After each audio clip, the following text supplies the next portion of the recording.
Ертегі сиқырлы қыл қалам. Ертеде Майлан деген бала болыпты деседі. Ол ата-анасынан тым ерте айырылып, жастай жетім қалыпты. Жетімнің жайы белгілі. Шөпшек жинап, шөп теріп, күнелтіп жүреді. Майлан кішкентай кезінен ақ сурет салуға өте құштар екен. Бірақ кедейлігі сонша, ең болмаса бір қыл қалам сатып алатын ақшасы болмапты. Бірде мектептің ішіне кіріп көрген Майлан мұғалімнің әлде бір қызық сурет салып отырғанын көріп қалады. Ол мұғалімге: «Менің де сурет салып үйренгім келеді.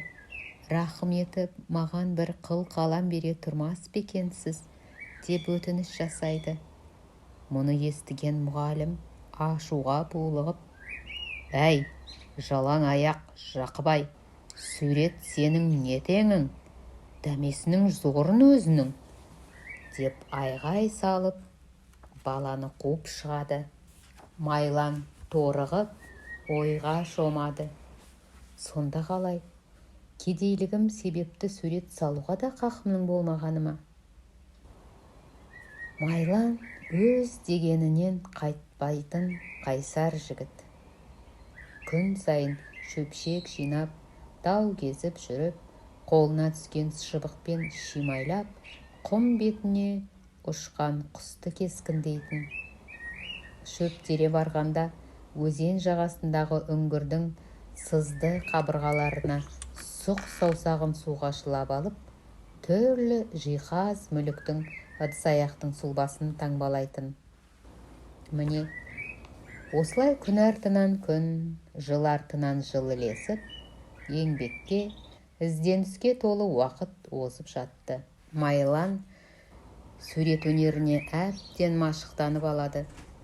Оның салған құстары пыр етіп ұшып кететіндей, балықтары жүзе жөнелетіндей әсер қалдырады. Бір күні Майлан жұмыстан қалжырап келіп, қамыс төсенішке қисаяды да қалғып кетеді.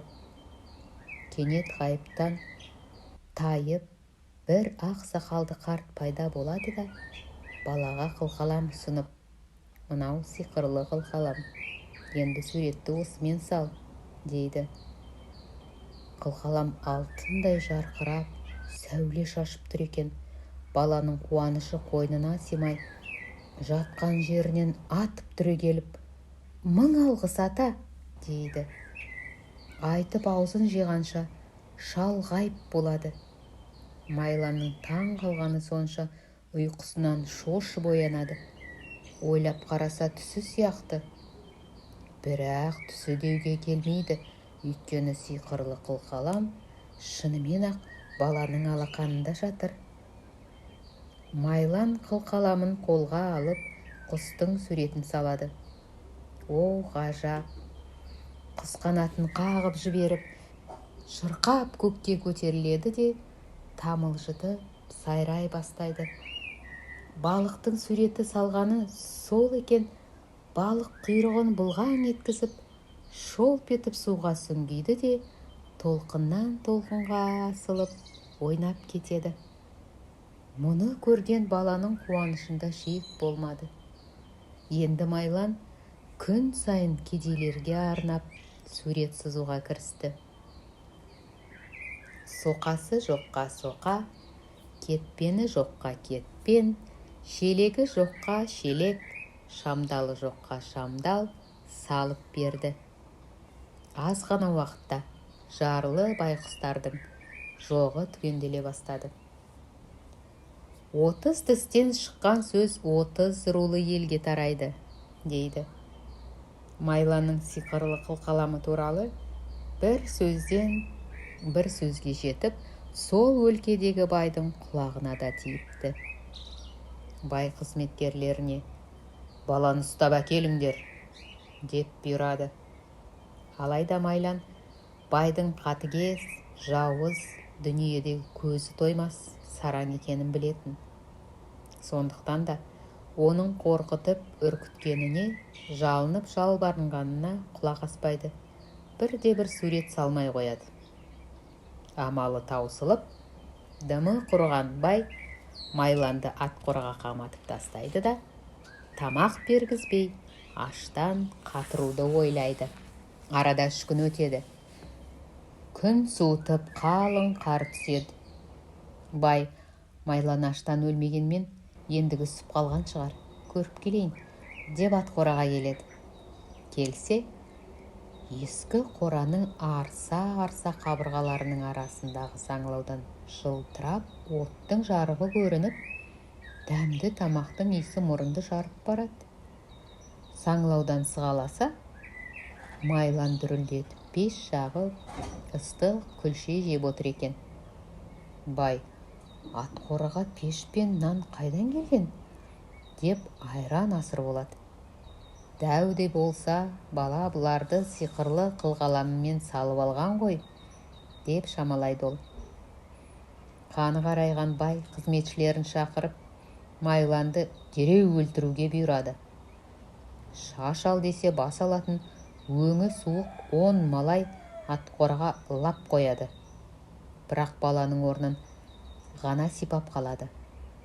Қараса, шығыс бетте қабырғада саты сүйеулі тұр екен. Майлан сол сатымен жоғары өрмелеп барады. Бай баланың соңынан тұра ұмтылады. Бірақ басқышқа аяқ салуы мұң екен, саты гүрс етіп құлап түседі. Көзін ашса, бала да, саты да зым-зия.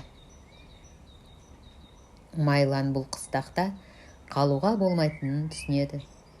Өйткені байдың тіміскілері халықтың дегбірін алып, қыстақтың асты үстіне шығаруы анық.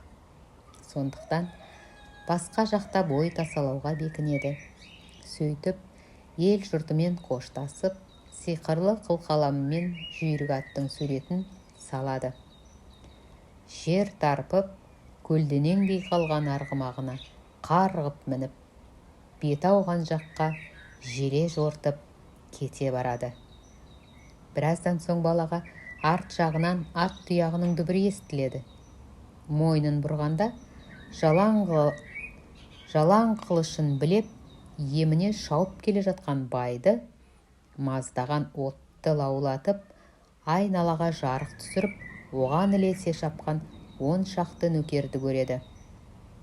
Майлан атының басын тартып, аспай-саспай садақ пен жебенің суретін салады. Жебе адырнаға киілер-киілместен ақ жай отынша жарқ етеді де, бай атынан төңкеріле құлайды. Сол сәтте Майлан да жүйрігіне қамшы басады. Жануар табаны жерге тимей гулеп жөнеледі. Майлан сол кеткеннен мол кетеді. Неше күн, неше түн аттан түспей шапқылаған бойы шағын бір шаһарға жетеді. Шаһарға келген соң сурет салып, оны сатып, күнін көріп жүре береді. Сырымды жұрт сезіп қоймасын деп, жан-жануардың бейнесін қағазға түсіргенде, әдейілеп бір жерін кем етіп салады. Бірінің аузын салмай кетеді, енді бірінің аяқтарын жабыстырып қояды. Бір мүшесі кем болғанда ғана суреттері жан бітіп тіріліп кетпейді екен.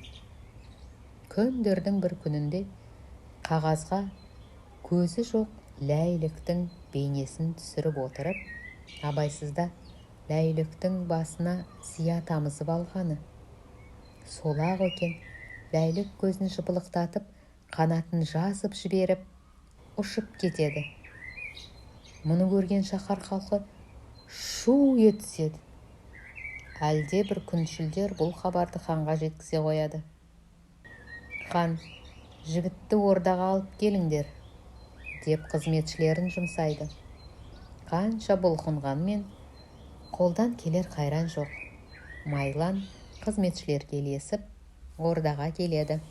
Майлан бұл ханның аярлығы, қайырымсыздығы жайлы көп естігенді. Мұндай адамның айтқанын орындау күнә деп түйеді ол іштей. Хан Майланға: «Айдаһар сал», деп бұйырады. Жігіт оның орнына бақаның суретін салады. «Қасиетті құс қыранды бейнеле», дейді. Бала жүні жұлынған тауықты салып қояды. Құрбақа да, тауық та жүрек айнытарлықтай ұсқынсыз-ақ еді. Бірі тарбаңдап, бірі секеңдеп, ханды айнала жүгіріп, жан баласы шыдап тұра алмас күлімсі иісті мүңкіте бастайды.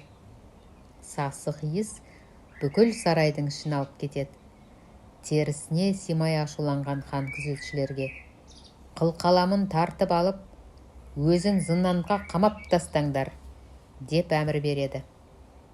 Сиқырлы қылқалам қолына тиісімен хан өзі сурет салуға кіріседі. Әуелі алтын таудың нобайын шимайлайды. Бір алтын тауға көзі тоймай, екіншісін салады. Содан кейін бірінен соң бірін қаптатып, алтын таулар сала бастайды. Бірақ тауының тау сиқы жоқ еді. Таудан гөрі тастың үйіндісіне ұқсайтын. Кенет бір үлкен тас орнынан сырғып кетіп, салдыр-гүлдір домалап, тура ханның аяғына кеп түседі. Хан сараңның сараңы, тойымсыздың тойымсызы еді. Алтын таудың реті келмейді екен, мен онда алтын кірпішке ие болайын деп ойлайды ол. Алдымен хан кішкентай кірпіштің суретін сызып, содан кейін оны үлкейтіп, қайта көшіреді. Сөйте-сөйте, сала құлаш ұзын кірпішті бейнелеп барып, зорға дамылдайды. Ал ұзын кірпіш шұбатылған алып жыланға айналып, аузын арандай ашқан күйі патшаға тап береді. Егер патша сол мезетте Майланды босатып, сиқырлы қылқаламын қайтарып бермегенде, жыланның жемі болып кетуі бек мүмкін еді. Хан енді жортып жүретін жыртқышы көп таудан өрі судың суретін салған ақыл деп шешеді. Сөйтеді де Майланға теңіздің суретін салуға жарлық береді. Майлан миығынан күліп қойып, іске кіріседі. Қылқаламын бір-екі сүйкеп жіберіп еді, көк жиекпен астасқан ұшы-қиырсыз теңіз шалқып жатады. Көк жасыл айдыны айнадай жалтырайды. «Мұнда балық неге жоқ?» деп сұрайды хан. Майлан қылқаламын алып, бірер ноқат қойып еді, теңіз беті қисапсыз балықтан қайнап кеткендей болады. Олар құйрықтарын бұлғаңдата жүзіп, бірінен соң бірі тұңғиық тереңге сүңгиді. Хан қуанып кетіп Майланға: «Тезірек кеменің суретін сал, серуендегім келеді», дейді аптығып. Майлан үлкен ағаш кеме салып береді. Хан әйелдерін, ұл-қыздарын қаптаған қызметші нөкерлерін ертіп кемеге мінеді. Бала қылқаламын қайта қолға алып, бір-екі рет сермеп еді, баяу жел есіп, теңіз бетіне толқын жүгіреді. Кеме ырғалата қалқып жүзе бастайды. Кеменің тұмсығында тұрған патша жылдамырақ жүзуді қалап: «Желді күшейт» деп айғайлайды. Майлан қылқаламын желдете, сілтеп жіберіп еді, күшті жел тұрып, желкен керіледі. Кеме сәт санап толқыны күшейіп келе жатқан теңіздің төріне заулай жөнеледі. Майлан қаламын және бір-екі рет сілтеп қалады. Жел дауылға айналады. Теңіз қарауытып, жал-жал толқындар кемені жаңқаша қақпақылдайды. «Жетеді, тоқтат!» деп жан ұшыра бажылдайды хан. Бірақ Майлан оның сөзін естіген жоқ. Желді одан әрмен жындандыра түсті. Сөйтіп кеменің үстін толқын шая бастады. Хан басынан аяғына дейін суға малшынып, кеме бағанасына өрмелеп шықты. Қолын бұлғап Майланға жалбарынып бақты. Алайда Майлан оны көрмеді. Дауыл құтыра соғып, аспанды бұлт жапты. Теңіз шулап, үйдей толқындар кемені үсті-үстіне соққылап жатты. Кенет кеме аунап кетіп, күл паршасы шықты. Хан өзінің барша нөкерімен теңізге қарық болды. Міне, содан бері Майлан мен оның сиқырлы қылқаламы хақындағы ертегі ауыздан ауызға тарап кетіпті. Майланның өзі қайда екенін ешкім көрмей қалған көрінеді. Ал кейбіреулердің айтуына қарағанда, Майлан өз қыстағына қайта оралғанға ұқсайды. Балалар, жаңа ертекті жіберіп алмас үшін каналға тіркеліп қойыңдар. Сау болыңдар.